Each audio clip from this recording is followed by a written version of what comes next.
Hi everyone, this is Jeannie Ellis, also known as Scrapbooking Mama, and today I'm here to share with you just a short video on how I made the pinwheel, or how to make a pinwheel to use in your crafts, like put it on a card or a slider card or whatever it is that you want to do. Put it on a stick so you can actually use it and spin it. Just different ways that you can use a pinwheel. But I'm just showing you what I did on a slider card uh, for a hop that's currently going on. And I'll put the link below on where you can get started with that. Um, anyway, this piece of paper is quite a bit larger than the one that's in my video, but I had a couple people that wanted to know how to make the pinwheel. Now this is a 4x4 square, and the one that was in the video was a really small one.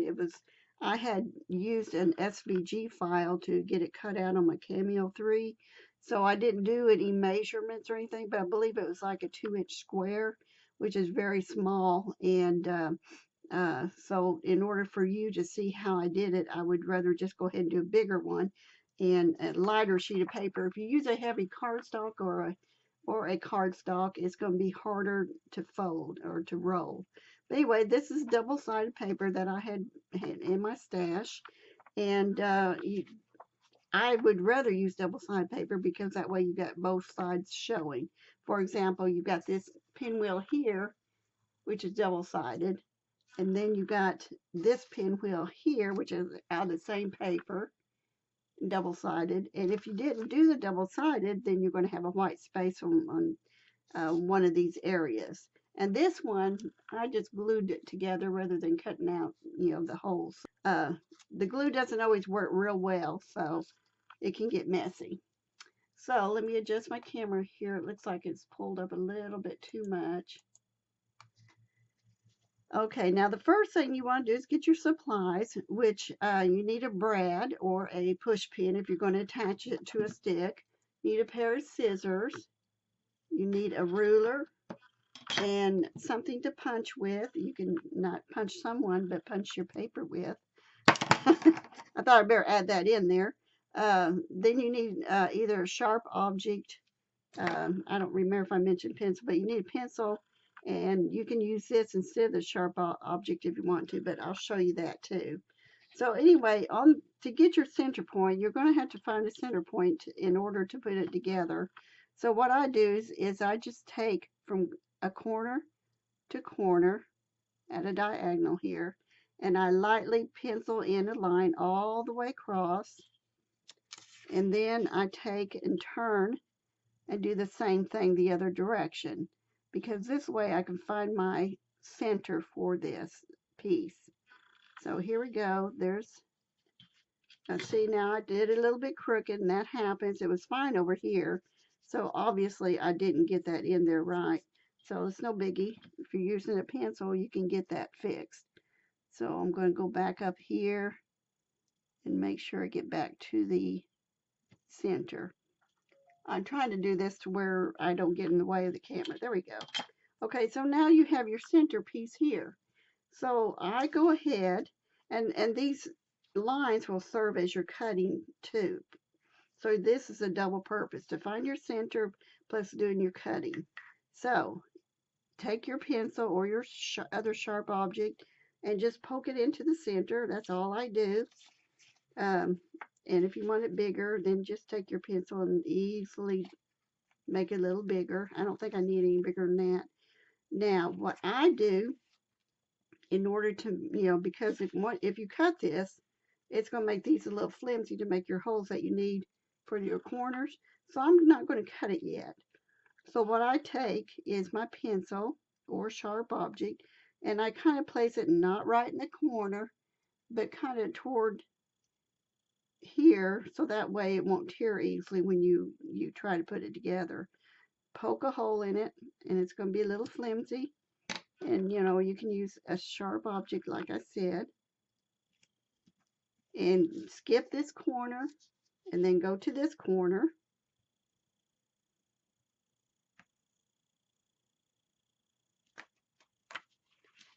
skip a corner and go to this corner. So it's every other corner or point. Skip this corner and go to this corner. So you have 4 holes on your edges there, on your points.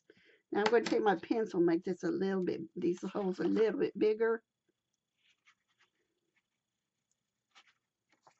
And they look nicer too. And you don't have to do it this way. You can cut it out your sections first or lines first if you want to. But this is what I do it because it just seemed like it was a little easier for me. And it seemed more stable. Okay, now take your scissors and start cutting on those lines. And don't go all the way to the center because otherwise you're just cutting out pieces of paper. Now this is probably about between 1/8 and 1/4 inch from that center. Now take your other line, do the same thing. Take your other line,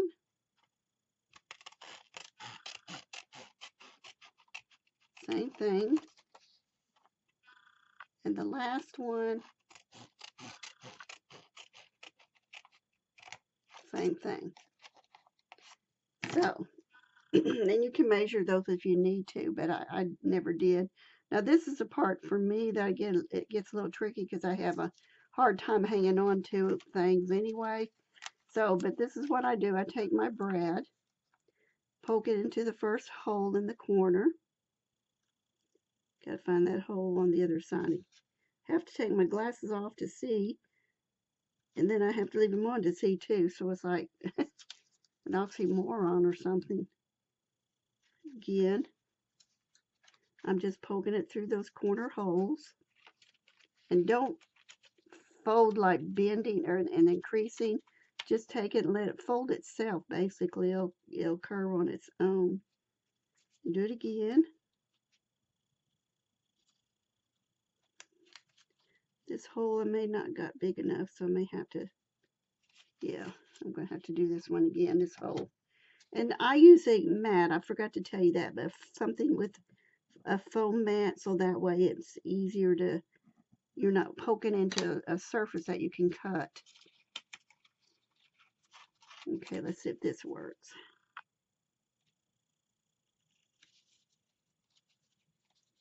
And you can do this any size you want. Like I said, the piece that was on that card that I did was probably about a 2-inch square. And this is a 4-inch square, just so I can show it to you. Okay, now I place that brad into the hole that I created in the center. So I'm just easily going to pull it in, taking care I got everything. And then separate the brad piece prongs on the end. And there you have a pinwheel. And that's all you do. You do it just like that with the card I had made. And that's all I did. So I hope that you enjoy this. And I know it's a short one, but this is all I wanted to do was to show you how to put a pinwheel together. Thank you for watching. Have a great day and be sure to check out the links below in the description box. And please hit that bell down below too. I would love that if you would like and subscribe to my channel. Many blessings. Have a great day.